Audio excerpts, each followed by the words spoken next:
اللہ دیکھیے ملی اعوذ باللہ من الشیطان الرجیم بسم اللہ الرحمن الرحیم یا ایہا الذین آمنوا لَيَبْلُوَنَّكُمُ اللَّهُ بِشَيْءٍ مِّنَ الصَّيْدِ تَنَالُهُ أَيْدِيكُمْ وَرِمَاحُكُمْ لِيَعْلَمَ اللَّهُ مَن يَخَافُهُ بِالْغَيْبِ فمن اعتدى بعد ذلك فله عذاب أليم يا أيها الذين آمنوا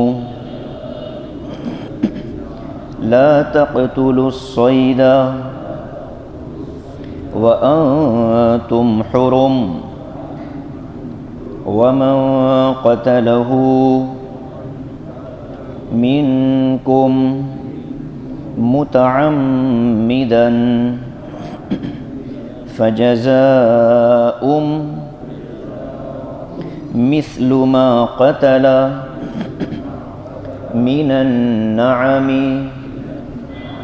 يحكم به ذوى عدل منكم هديا بالغ الكعبة أو كفارة طعام مساكين أو عدل ذلك صياما ليذوق وبال أمره عفى الله عما سلف ومن عاد فينتقم الله منه والله عزيز ذو انتقام أحل لكم صيد البحر وطعامه متاعا لكم وللسيارة وحرم عليكم صيد البر ما دمتم حرما واتقوا الله الذي إليه تحشرون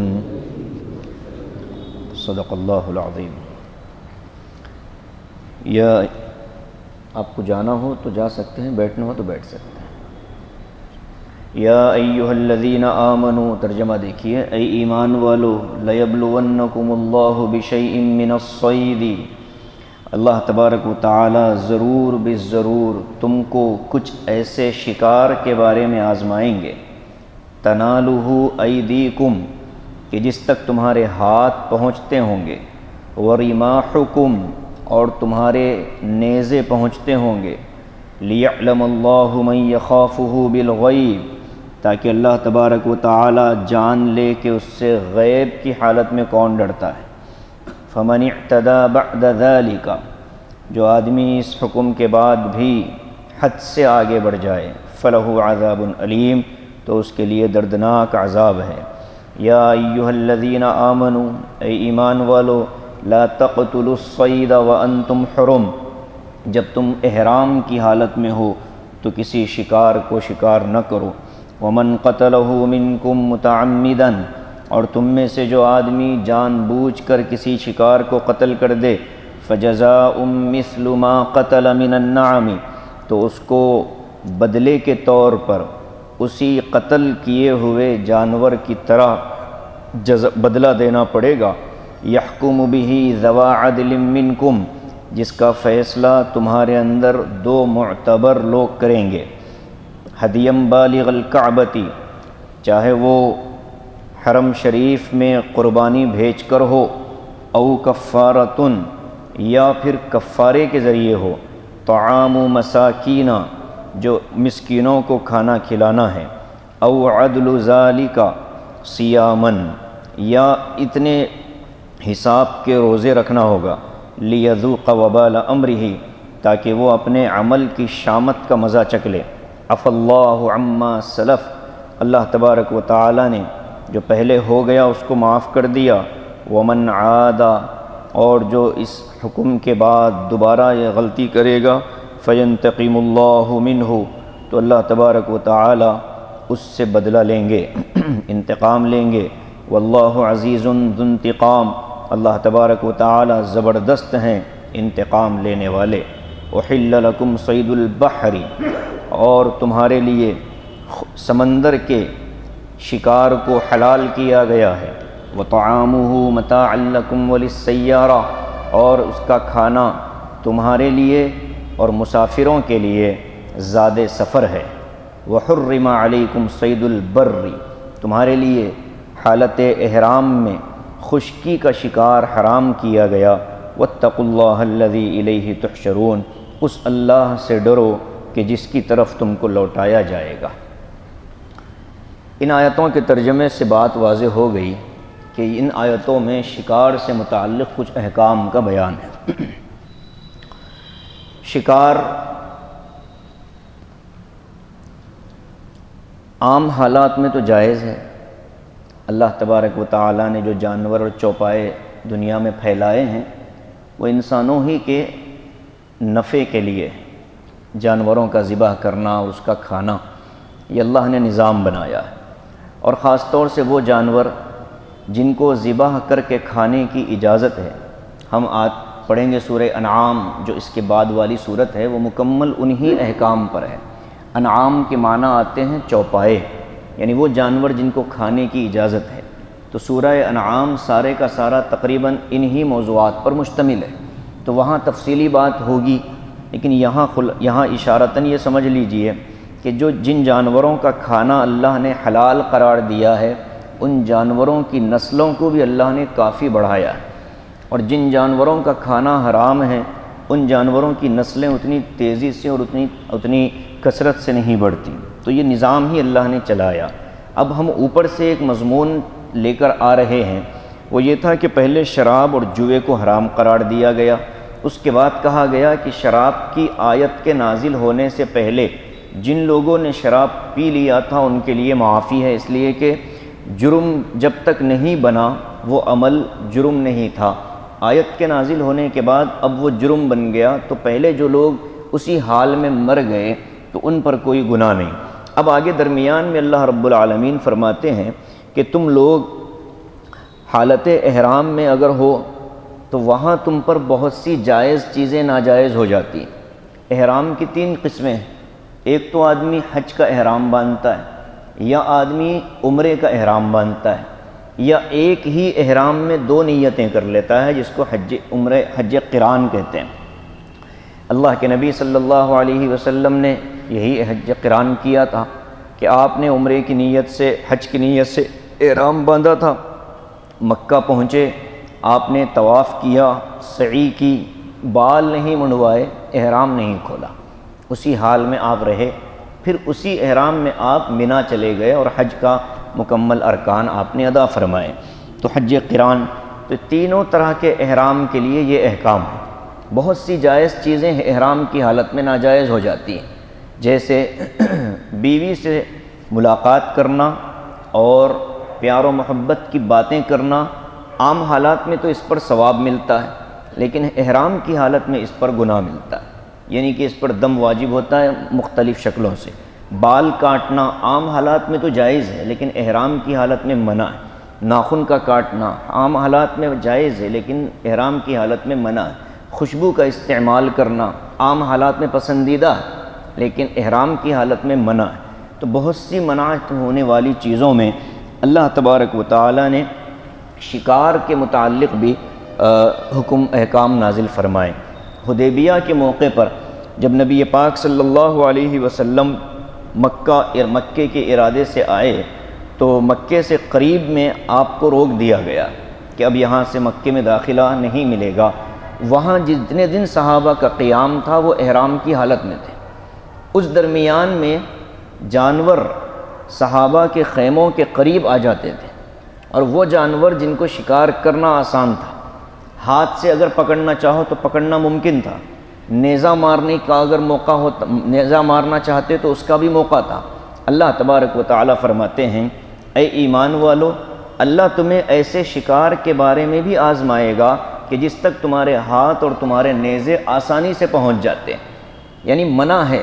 احرام پہنے ہوئے ہو تو تمہارے لیے یہ پابندیاں ہیں، جو مرغوب چیزیں سامنے آ رہی ہیں ان مرغوب چیزوں سے اللہ منع کر رہا ہے۔ یہ تربیت کے لیے ہوتا ہے کہ انسان پسندیدہ چیز رغبت کے ساتھ اس کی طرف بڑھنا چاہتا ہے، لیکن تربیت کرنے والے کہتے ہیں کہ تمہیں اس کی اجازت نہیں ہے، اس سے تم کو رکنا پڑے گا۔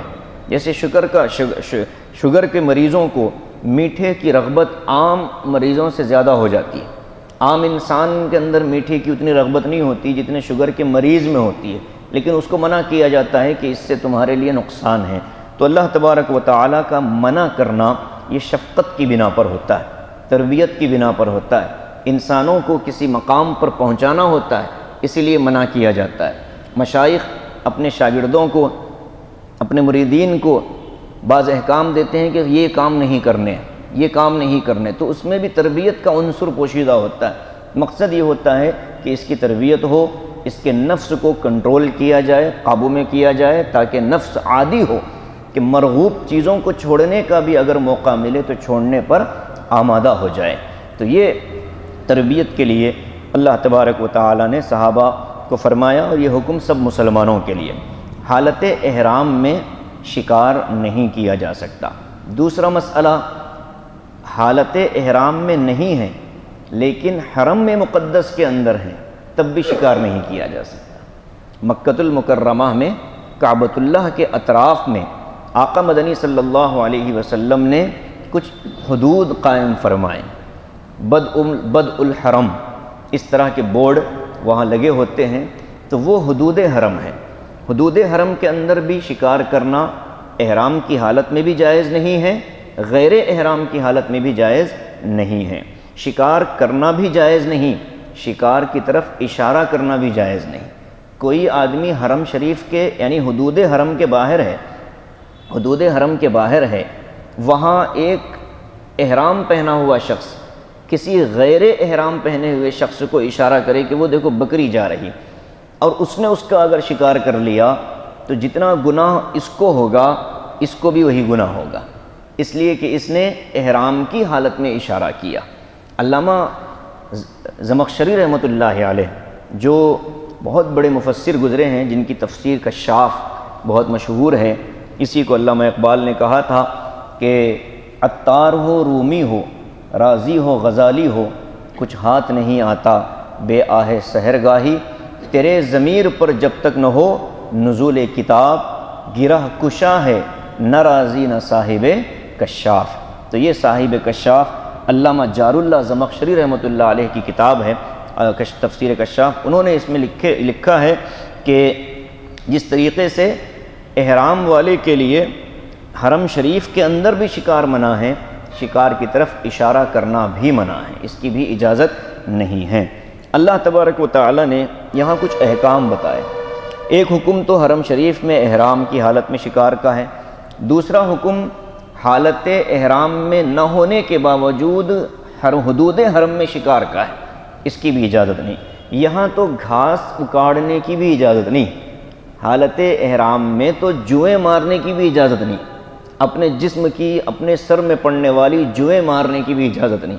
حرم شریف کے اندر اگر کوئی ایسا جانور آ جائے کہ جس جانور کا عام حالات میں ذبح کر کے کھانا جائز ہے تو اس کو بھی شکار کرنے کی اجازت نہیں۔ ہاں، حدود حرم میں رہنے والے اپنے گھر میں کوئی جانور پالتے ہوں اور ان کو اپنے پالتو جانور کو ذبح کرنا ہو تو اس کی اجازت ہے، اس لیے کہ اس کو شکار کرنا نہیں کہا جاتا بلکہ پال کر پوس کر بڑا کر کے اس کو ذبح کر کے کھانا قرار دیا جاتا ہے۔ تو شکار منع ہے، فی نفسہ ذبح منع نہیں ہے، ان دونوں میں فرق پایا جاتا ہے۔ اسی طریقے سے احرام کی حالت میں سر کی جوئیں نکال نہیں سکتے، حرم شریف میں احرام میں ہو چاہے غیر احرام میں ہو حرم کی گھاس اکھاڑ نہیں سکتے۔ اب حرم شریف کا جو مطلب ہے، آج جو بیت اللہ شریف ہے، کعبۃ اللہ ہے، اس کے اطراف میں جو مسجد بنائی گئی، مسجد حرام جس کو کہتے ہیں، وہ بھی حرم شریف ہے، اور اللہ کے نبی صلی اللہ علیہ وسلم کے زمانے میں جو حدود قائم کیے گئے تھے، منا حرم شریف حدود حرم کے اندر داخل ہے، مقام تنعیم مدینے کے راستے پر جس کو مسجد عائشہ کہا جاتا ہے، مسجد سے ادھر کا حصہ یہ حدود حرم کا حصہ ہے، مسجد جو ہے یہ حدود حرم کے باہر ہے۔ اسی طریقے سے جدہ کی طرف جب آپ چلیں گے، شمیسی سے پہلے ایک جگہ آتی ہے 14-15 کلومیٹر کے بعد حدود حرم وہاں پر ختم ہو جاتے ہیں۔ تو پورے مکے کے اطراف میں طائف کی طرف جب آج چلیں گے وہاں بھی تو ہر جگہ وہاں بورڈ لگے ہوئے ہیں، بدایت الحرم نہایت الحرم، کہ بھئی یہاں سے حرم شریف شروع ہو رہا ہے، اب یہاں کے احکام تم کو مان لینا چاہیے، یہاں کے احکام تم کو سمجھ لینے چاہیے۔ تو اللہ تبارک و تعالی نے حرم کے اور احرام کے مسائل میں خاص طور سے شکار سے متعلق موضوع یہاں بیان کیا۔ فرماتے ہیں اے ایمان والو، اللہ تبارک و تعالی تم کو ضرور آزمائیں گے کچھ اس شکار کے بارے میں جس کی طرف تمہارے ہاتھ اور نیزے آسانی سے پہنچ جاتے ہیں، لیکن تم کو ان کو پکڑنا، شکار کرنا منع ہے، یہ آزمائش ہے۔ کیوں؟ مقصد کیا ہے؟ مقصد یہ ہے کہ لِيَعْلَمَ اللَّهُ مَن يَخَافُهُ بِالْغَيْبِ، اللہ تبارک و تعالی جان لے کہ غیب کی حالت میں، یعنی اللہ کی غیب کی کیفیت میں اللہ سے ڈرنے والا کون؟ یہ ایک عجیب بات ہے، اللہ تو ہر چیز جاننے والے ہیں، پھر اللہ کو جاننے کی کیا ضرورت ہے؟ تو مفسرین کہتے ہیں یہاں جاننا مراد نہیں ہے بلکہ لوگوں کو معلوم کروانا مراد ہے۔ ہر انسان اپنے بارے میں جان لے، ہر انسان اپنے بارے میں جان لے کہ میں اللہ سے تنہائی میں کتنا ڈرتا ہوں، لوگوں کے سامنے کتنا اپنے آپ کو متقی بتلاتا ہوں، تنہائی میں اللہ سے کتنا ڈرتا ہوں۔ شکار میرے خیمے میں آیا، کوئی تیسرا شخص وہاں نہیں ہے، میں اور میرا شکار، اگر میں چاہوں تو اس کو پکڑوں، لیکن اللہ کا حکم ہے کہ نہ پکڑو۔ اب میرا تقوی یہاں میرے تقوی کا امتحان ہے، تو اس کو اللہ فرماتے ہیں لِيَعْلَمَ اللَّهُ، یعنی اللہ تم کو بھی بتلا دے کہ اللہ سے کون ہے ڈرنے والا۔ فَمَنِ اعْتَدَى بَعْدَ ذَلِكَ، یہ ساری چیزیں ہونے کے باوجود اگر کوئی حد سے آگے بڑھ جائے فَلَهُ عَذَابٌ عَلِيمٌ، تو سن لو اس کے لیے دردناک عذاب ہے۔ اب آگے اللہ صاف حکم دیتے ہیں، اس کی بھی 2-3 مسائل ہیں، اس کو سمجھ لیجئے۔ اگر کسی شخص نے احرام کی حالت میں یا حدود حرم میں شکار کر لیا، جانور ذبح کر دیا، جانور پکڑ لیا، تو اللہ فرماتا ہے کہ جان بوجھ کر بھی اگر کرو گے یا غلطی سے بھی اگر کرو گے، دونوں کے اندر جزا اور سزا تو تم کو ملے گی۔ جان بوجھ کر کرنے والے کے لیے اللہ نے سزا کا لفظ نہیں استعمال فرمایا، کہا کہ یہ کفارہ ہے۔ غلط جان بوجھ کر کرنے والے کے لیے تو اللہ نے سزا کا لفظ استعمال فرمایا، اور غلطی سے، بھولے سے، انجانے سے کرنے والے کے لیے اللہ نے کفارے کا لفظ استعمال فرمایا۔ دونوں کے لیے عمل وہی ہے، عنوان بدل دیا گیا۔ فرماتے ہیں کہ اگر کسی شخص نے کسی ہرن کا شکار کیا، فَجَزَاءٌ مِثْلُ مَا قَتَلَ مِنَ النَّعَمِ، اب اس کو یا تو اسی جیسا جانور حرم شریف میں ذبح کرنا پڑے گا۔ حرم شریف کا مطلب حدود حرم، حدود حرم میں لے جا کر اس جانور کی قربانی دینی پڑے گی، اور گوشت سارا غربا میں تقسیم کرنا ہوگا۔ جیسے دم کا مسئلہ ہے، جنایت کا مسئلہ ہے، حج میں عمرے میں کوئی غلطی ہو جائے تو دم دیا جاتا ہے۔ یہ دم کہاں دیا جاتا ہے؟ حرم شریف کے اندر، یعنی حدود حرم میں دیا جاتا ہے۔ یا تو خود لے جا کر کے ذبح کرے، یا کسی کو وکیل بنا دے کہ اتنا جانور میں نے شکار کیا تھا، اس کی یہ قیمت بنتی ہے، اتنی قیمت میں تم یہ جانور خرید لو۔ اگر جانور نہیں ملتا ہے تو اس کی قیمت کا حساب لگا کر کے اس قیمت کو غریبوں میں صدقہ فطر کے حساب سے تقسیم کیا جائے گا۔ اور ایک صدقہ فطر ہم جانتے ہیں 2.25 کلو، قریب 2.25 کلو گیہوں ایک صدقہ فطر بنتا ہے، تو اس جانور کی پوری قیمت کو صدقہ فطر کے اندر تقسیم کیا جائے گا۔ اور ایک ایک صدقہ فطر اٹھا کر ایک ایک مسکین کو دے دیا جائے گا، یا اس جانور کی جو قیمت بن رہی ہے اس کو صدقہ فطر کے حساب سے تقسیم کر کے ایک ایک مسکین کو 2 وقت پیٹ بھر کر کھانا کھلایا جائے گا، یہاں تک کہ وہ پورے جانور کی قیمت مکمل تقسیم ہو جائے۔ تیسرا، دونوں کی بھی گنجائش نہیں ہے تو اس جانور کی قیمت لگا کر جتنے صدقہ فطر اس میں تقسیم ہوتے ہیں، ایک ایک صدقہ فطر کے بدلے میں ایک ایک روزہ رکھنا پڑے گا۔ اب یہاں 3 باتیں ہیں، یا تو بعینہ مثل ما نعم ما قتل من النعم، یعنی جس جانور کو قتل کیا، شکار کیا، اس جیسا ہی جانور قربانی کے لیے بھیجنا ہوگا۔ اس کے لیے حرم شریف کی قید ہے کہ یہ جو عمل ہوگا، قربانی ہوگی، یہ حدود حرم میں کی جائے گی۔ دوسرا جو مسئلہ ہے غربا مساکین کو کھلانے کا، اس کے لیے اور روزہ رکھنے کے لیے، ان دونوں کے لیے حدود حرم کی شرط نہیں ہے، بلکہ یہ اپنے علاقے میں آ کر بھی کر سکتا ہے۔ یہ 3 الگ الگ مسائل ہیں، اس کو سمجھ۔ پوری آیت کا خلاصہ یہی ہے۔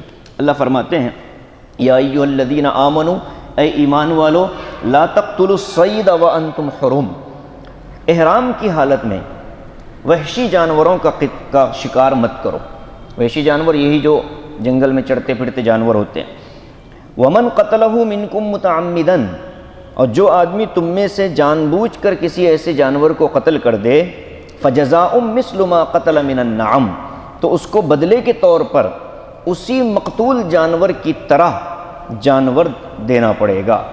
اب اس کا فیصلہ کون کرے گا؟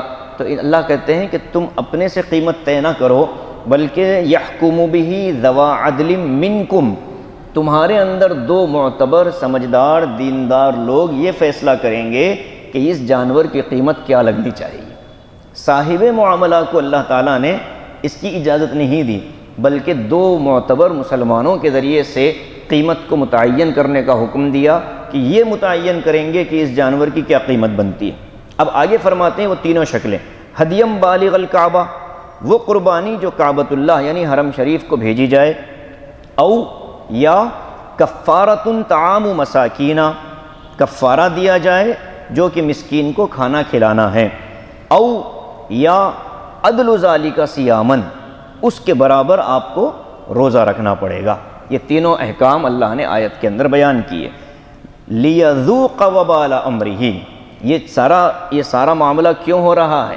اس لیے ہو رہا ہے کہ اس نے جو غلطی کی ہے، اس غلطی کی پاداش میں اس غلطی کے وبال کا مزہ اس کو چکنا ہے، کہ تم نے اللہ کے حکم کو، حرم شریف کو جو کہ مقدس سرزمین ہے، اس کو تم نے پامال کیا، اس کے ساتھ تم نے بے احترامی کا معاملہ کیا، اس لیے تم کو سزا دینا۔ عفا اللہ عما سلف، ان احکام کے، ان آیتوں کے نازل ہونے سے پہلے جن لوگوں نے حرم شریف میں شکار کر لیا تھا، ہم نے ان کی غلطیوں کو معاف کر دیا۔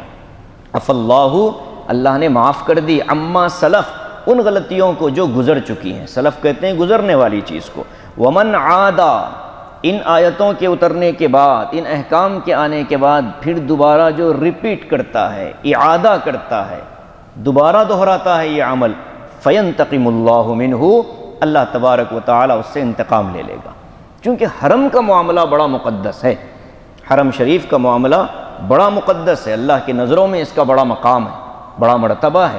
اسی لیے کہا گیا اگر کوئی کسی کو قتل کر کے حدود حرم میں آ جائے، قاضی کو بھی اجازت نہیں ہے کہ اس کو وہاں قتل کیا جا سکے، البتہ وہاں ایسی تدبیریں اختیار کی جائیں گی کہ اس کو وہاں سے باہر نکالا جائے گا۔ حرم شریف میں کسی پر، حدود حرم میں کسی کو مارنا جائز نہیں، کسی پر ہاتھ اٹھانا جائز نہیں، کسی کو قتل کرنا جائز نہیں، لیکن فتح مکہ کے موقع پر آقا مدنی صلی اللہ علیہ وسلم کو اللہ پاک نے کہا کہ حبیب، آپ کو آج اجازت دیتا ہوں کہ یہ جو 5 بدماش ہیں ان کو آپ حدود حرم میں بھی قتل کر سکتے ہیں، یہاں تک کہ اگر یہ کعبے کے غلاف میں بھی چھپ جائیں تو ان کو مارنے کی اجازت، اس لیے کہ انہوں نے آپ کو بہت تکلیف پہنچائی۔ یہ ایک خصوصی اختیار تھا آقا کا، اس اختیار کے بعد اب کسی کو اختیار باقی نہیں رہا۔ اللہ کے نبی علیہ الصلاۃ والسلام نے اعلان کر دیا تھا کہ یہ باقی سب کی معافی ہے، لیکن جو یہ 5 ہیں ان کی کوئی معافی نہیں ہے۔ پھر ان میں سے بعض نے آ کر کے توبہ استغفار کی، اللہ کے نبی کے ہاتھ پر اپنے ہاتھ دے کر کے ایمان میں داخل ہوئے۔ تو یہ حرم شریف کے مقام کے بارے میں اللہ کہتا ہے وَمَنْ عَادَ فَيَنْتَقِمُ اللَّهُ مِنْ، جو دہراتا ہے اس عمل کو اللہ اس سے بدلہ لے گا۔ اور یہ بھی سمجھ لو واللہ عزیز، اللہ غالب ہے، کہ وہ اس پر غالب آنے والا نہیں ہے، زبردست ہے، ذو انتقام، زبردست انتقام لینے والا ہے۔ اگر اللہ انتقام لینا چاہے تو تم اس کے انتقام سے بچ نہیں سکتے۔ دو آیتیں۔ تیسری آیت سفر سے متعلق ہے۔ حرم شریف کے سفر کے لیے جانے والوں کے لیے کچھ آداب ہیں، شرائط ہیں۔ حدود حرم میں داخلے کے لیے کچھ آداب ہیں، اور جو آدمی دنیا کے کسی بھی خطے سے اگر مکہ مکرمہ کا ارادہ کر کے نکلتا ہے تو اس کے لیے شرط ہے کہ وہ میقات میں داخل ہونے سے پہلے احرام پہن لے، تب اس کو میقات میں داخلے کی اجازت ہے۔ اگر مکہ مکرمہ کا ارادہ نہیں ہے تو پھر اس کو بغیر احرام کے بھی میقات سے گزرنے کی اجازت ہے۔ میقات میں احرام پہننا اس شخص کے لیے ضروری ہے کہ جس کی نیت اور ارادہ کعبۃ اللہ کا ہو، عمرے کا ہو یا حج کا ہو۔ اگر کوئی اس ارادے سے نہیں جا رہا، آس پاس کے کسی علاقے میں جا رہا، جدہ جا رہا ہے جیسے مثال کے طور پر، تو جدہ چونکہ میقات کے اندر ہے، میقات ہماری جو جدے سے پہلے آتی ہے، پہلے زمانے میں جو سمندری جہاز ہوتے تھے اس وقت ہماری میقات کا نام تھا یلملم، وہ سمندر کے اندر ہے۔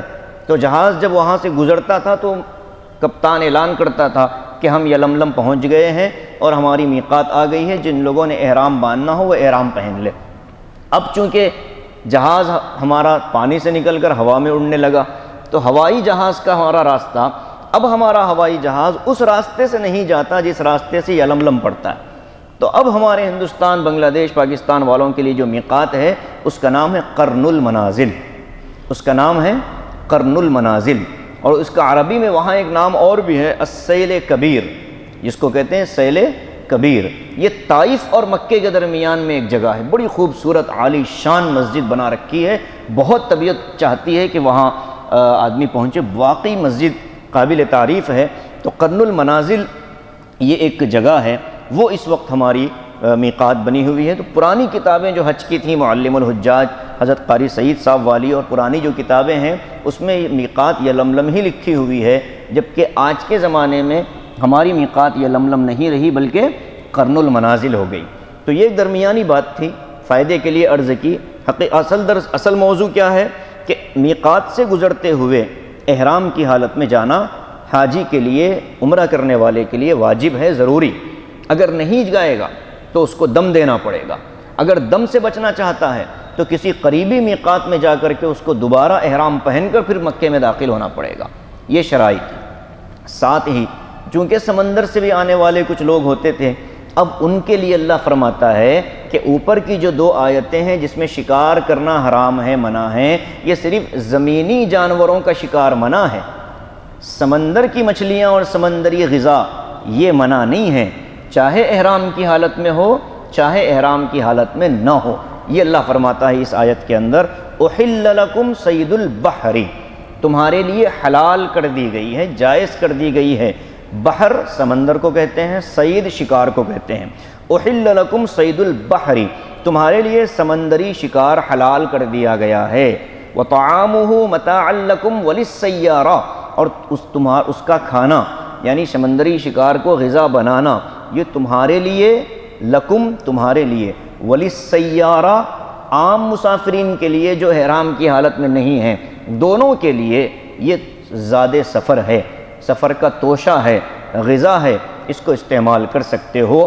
البتہ اللہ دوبارہ دہراتے ہیں وحرم علیکم صید البر ما دمتم حرما، تمہارے لیے خشکی کا جانور حرام ہے شکار کرنا جب تک کہ تم حالت احرام میں ہو۔ تو یہ مضمون اللہ پاک نے اس آیت پر مکمل کیا کہ دیکھو احرام کی حالت میں ہو تو کہیں بھی تمہارے لیے شکار جائز نہیں، غیر احرام میں ہو حدود حرم میں شکار جائز نہیں، اور سمندر کا شکار احرام والے کے لیے بھی غیر احرام والے کے لیے بھی۔ علامہ زمخشری رحمۃ اللہ علیہ فرماتے ہیں، علامہ بغوی رحمۃ اللہ علیہ نے لکھا ہے کہ یہاں سمندر سے مراد بڑا سمندر بھی ہے، جھیل بھی ہے، دریا بھی ہے، کنواں بھی ہے، اور تالاب بھی ہے۔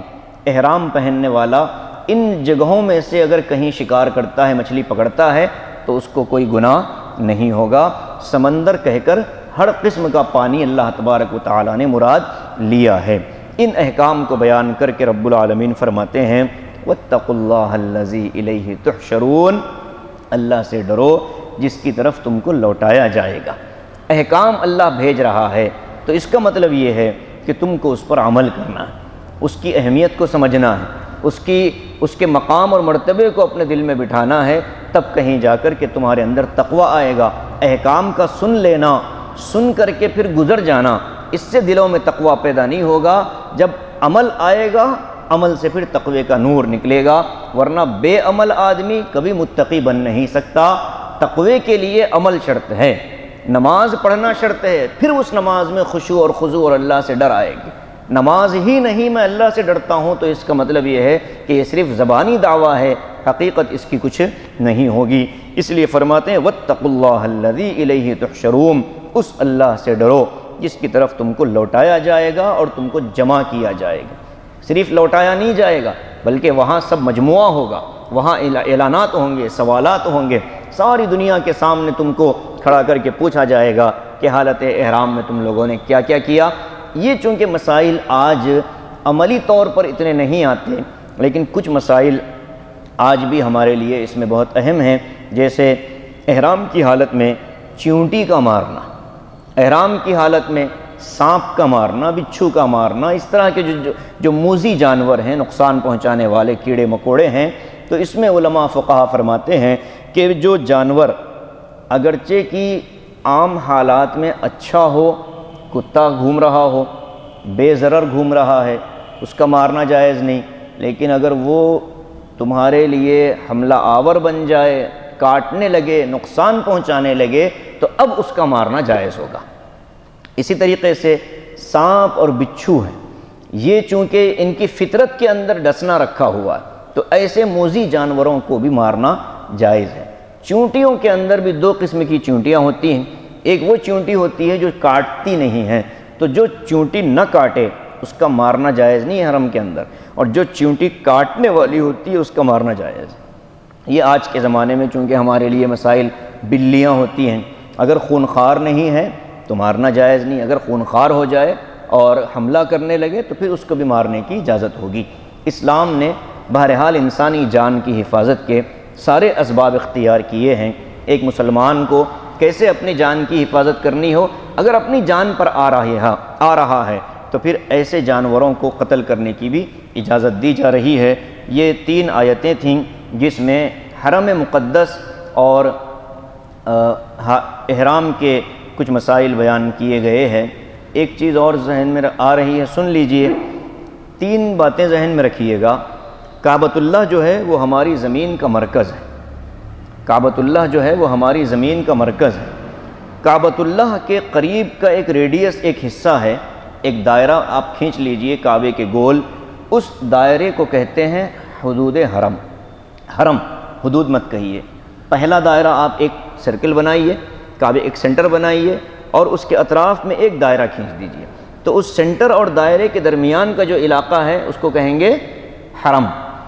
دوسرا دائرہ کچھ اور فاصلے سے کھینچیے، اس کو کہیں گے حل۔ حل کا مطلب کیا ہے؟ میقات اور حدود حرم کے درمیان کا حصہ۔ تیسرا آپ جو حصہ چھوڑا ہوا ہے اس کو دائرہ مت کھینچیے، ایسے ہی چھوڑ دیجئے، اس کو کہتے ہیں آفاق۔ کیا کہتے ہیں؟ آفاق۔ یہ 3 نام ملتے ہیں ہمارے مسائل حج میں۔ اب مسائل حج کے اندر حدود حرم کے اندر رہنے والے کے لیے احرام کے مسائل الگ ہوتے ہیں، حدود حرم کے باہر ہے لیکن ہل کے اندر رہنے والے کے لیے احرام کے مسائل الگ ہوتے ہیں، ہل کے باہر آفاق میں رہنے والے کے لیے احرام کے مسائل الگ ہوتے ہیں۔ اب ہل اور حرم یہ دونوں بہت اہم ہیں۔ میقات سے باہر رہنے والے جیسے ہم لوگ ہیں، ہم سب آفاقی ہیں، ہمارے لیے ضروری ہے کہ ہم جب بھی مکے کے ارادے سے جائیں گے تو ہمیں میقات سے یعنی ہل کی باؤنڈری سے کراس ہوتے ہوئے میقات پر ہم کو احرام پہننا ہوگا۔ ہل کے اندر رہنے والوں کے لیے یہ شرط نہیں، ہل کے اندر رہنے والے اس لیے کہ وہ میقات کے اندر ہیں، حدود حرم کے باہر ہیں، جیسے جدہ میں کام کرنے والے، نوکری کرنے والوں کے لیے احرام رہنا ضروری نہیں ہے۔ ہاں اگر وہ جدہ سے ارادہ کرتے ہیں عمرے کا تو اب ان کو اپنے گھر سے احرام پہن کر نکلنے کی اجازت، یہ دوسرا مسئلہ۔ اور حدود حرم کے اندر جو لوگ رہتے ہیں وہ تو ہیں ہی حرم والے، تو وہ اپنے ہی گھر سے احرام پہنیں گے، حرم شریف جائیں گے، نماز پڑھ لیں گے، آ جائیں گے۔ ان کے لیے پھر مسجد عائشہ رکھی گئی ہے کہ وہ سب سے قریب ہے، حدود حرم ہے، باہر نکلے حدود حرم سے احرام پہن لیا پھر واپس آ گیا۔ یہ تین طرح کے لوگ ہوتے ہیں۔ حج کے مسائل میں اس کی بڑی اہمیت اور ضرورت پیش آتی ہے۔ بہت سے لوگ جو ابھی لاک ڈاؤن کے بعد، عمرہ کھلنے کے بعد مختلف ممالک سے آ رہے ہیں، کل ایک صاحب نے فون کیا، وہ ڈنمارک سے آ رہے تھے عمرے کی نیت سے، لیکن انہوں نے ویزا نہیں لیا تھا عمرے کا، تو وہ جدے کی نیت سے آ رہے تھے۔ تو مجھ سے یہ پوچھنے لگے کہ میری اصل نیت تو عمرے کی ہے، قانونی طور پر میں نے عمرے کا ویزا نہیں لگوایا، میں بغیر احرام کے جدہ ایئرپورٹ پر اتروں گا، میرے لیے کیا حکم ہے؟ تو میں نے کہا آپ کے لیے دو راستے ہیں، یا تو آپ جدہ اتر کر کے سیدھے مکہ جائیں احرام پہن کر کے، اور آپ کو دم دینا پڑے گا اونٹ کی قربانی، نہیں تو آپ جائیں قرن المنازل جو طائف سے قریب ہے، وہاں جا کر کے آپ کو احرام پہن کر دوبارہ میقات میں آنا ہوگا، نہیں تو آپ جائیں گے رابغ، جہاں پر جحفہ جو علاقہ ہے وہاں سے آپ کو احرام پہن کر آنا پڑے گا۔ تو انہوں نے کہا کہ اتنے باریک مسائل، ہم اتنے سالوں سے رہتے ہیں، ہمیں اس کا اندازہ نہیں۔ میں نے کہا حرم کے مسائل بڑے نازک ہوتے ہیں، اس لیے شوق پورا کرنے کا نام حرم کی داخلہ نہیں ہے، بلکہ مکمل مسائل کا ادراک اور مکمل رہنمائی کے ساتھ ہی آدمی کو وہاں قدم رکھنا ہوگا۔ دعا کریں اللہ پاک ہمیں بھی بار بار حاضری نصیب فرمائے، احرام پہننا نصیب فرمائے، حرم شریف کی زیارت نصیب فرمائے، کعبۃ اللہ کا دیدار نصیب فرمائے، حجر اسود کے بوسے نصیب فرمائے۔ طبیعت بڑی اچاٹ ہو رہی ہے لوگوں کی، حرم شریف کی حاضری بند ہے تو لوگوں کے اندر ایسا لگتا ہے کہ کوئی اپنی ماں سے بچھڑا ہوا ہے، امت اپنی ماں سے بچھڑ کر، جیسے بیٹا اپنی ماں سے بچھڑ کر جیسے بے قرار ہوتا ہے، ایسے ہی مکے اور مدینے سے جدا اور رہنے والوں کی بے قراری بھی ایسی ہوتی ہے۔ اللہ اس حال میں ہمیں موت نہ دے کہ ہم آخری مرتبہ بھی کعبہ اور حرم شریف اور آقا صلی اللہ علیہ وسلم کے گھر کا دیدار نہ کر سکیں۔ دعا کریں اللہ پاک ہمیں موت سے پہلے بار بار صحت کے عالم میں اپنے دونوں گھروں کی حاضری مقدر فرمائے۔ آمین وآخر دعوانا ان الحمد للہ رب العالمین۔